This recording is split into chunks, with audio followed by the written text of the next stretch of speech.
नमस्कार दोस्तों। आज हम एक बहुत ही महत्वपूर्ण बिंदु पर चर्चा करने जा रहे हैं, जिसके तहत आज हम सब लोग अपने अपने घरों में हैं। आज मैं इसकी केवल भूमिका बनाने की कोशिश करूंगा। बाकी जो इसकी अधिक जानकारी है वो हम जो आने वाले वीडियो में लेते रहेंगे। देखिए, कोरोना नाम आपने सुना ही है। कोरोना सब इसके तहत है। कोरोना को जो कहते हैं वो कहते हैं कोविड, COVID 19, कोविड-19 कहते हैं इसे। इसका मतलब क्या हुआ देखिएगा, COO, इसका मतलब कोरोना वायरस डिजीज 19, यानी कि जो कोरोना वायरस है इसकी फुल फॉर्म होती है कोरोना वायरस डिजीज 19, यानी कि 2019 के दिसंबर माह में यह प्रकट हुआ था, या इसका पता चला, या इसका नामकरण किया गया। ठीक है, तो देखें आखिर इसका कोरोना का सफर किस प्रकार से स्टार्ट हुआ और किस प्रकार से चल रहा है, और इसके क्या क्या प्रभाव हो रहे हैं वो हम इसके बारे में थोड़ा बहुत देख लेते हैं। देखिए दोस्तों, ये चीन के, पूछा जाए कोरोना का स्टार्टिंग कहां से हुआ तो आप बताएंगे चीन। पूछ लिया जाता है चीन में कहां से, तो आपको बताना है वुहान शहर।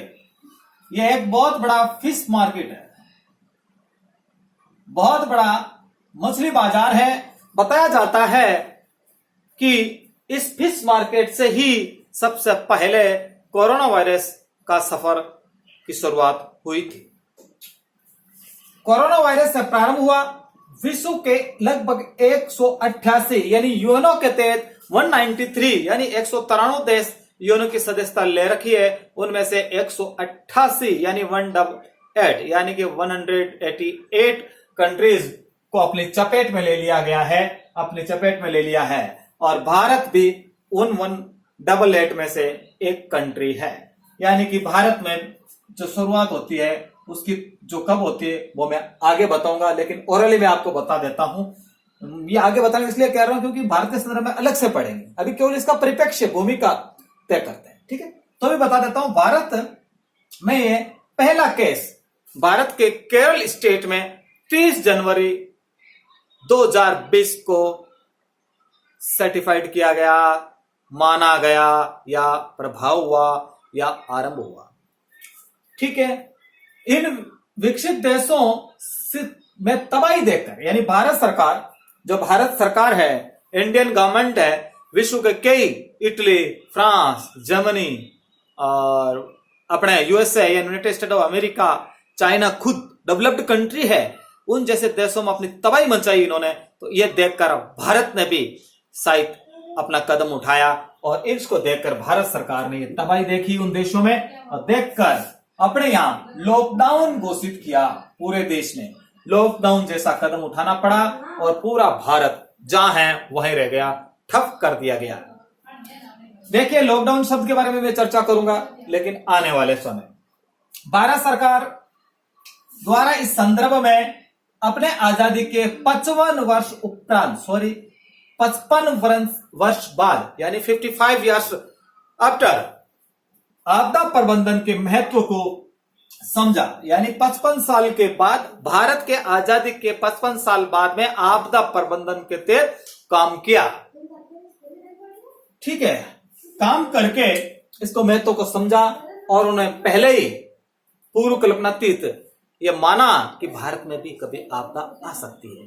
तो इसके लिए कानून की जरूरत पड़ी, एक अधिनियम बनाया। वो अधिनियम क्या था? वो था अधिनियम आपदा प्रबंधन अधिनियम 2005, यानी कि डिजास्टर मैनेजमेंट एक्ट 2005। जिसका जो इसको लागू किया गया, इसका गठन की जो प्रक्रिया समाप्त, गठन होने के बाद में जो इसको लागू किया गया, वो सबसे महत्वपूर्ण दोस्तों डेट है, आपको याद रखनी है। चाहे रेलवे का डिक्रूप हो, रेलवे का स्टेशन मास्टर एग्जाम हो, ये जरूर पूछा जाएगा। इस बार मैं बता रहा हूं, कोरोना में कम से कम हर एग्जाम में 1 से 2 क्वेश्चन मिलेगा।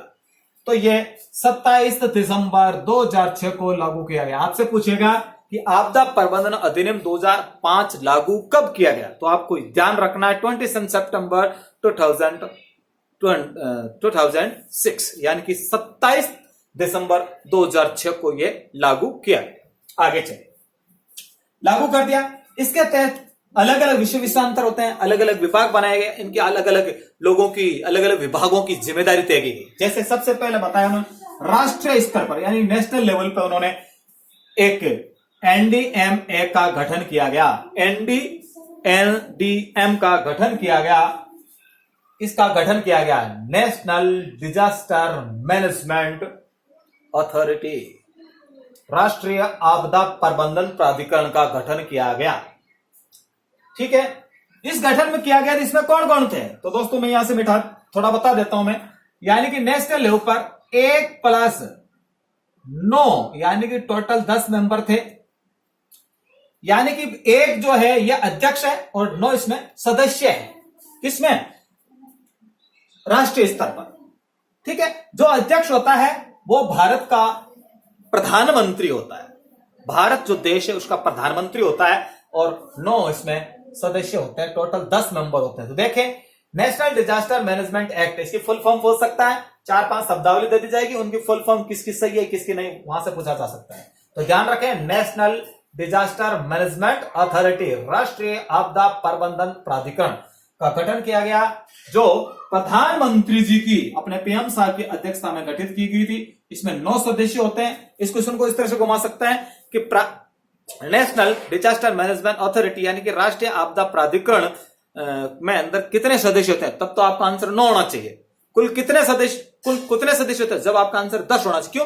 कुल में ये एक अध्यक्ष भी शामिल होता है, नहीं तो सदस्य तो 9 ही है। चलिए आगे।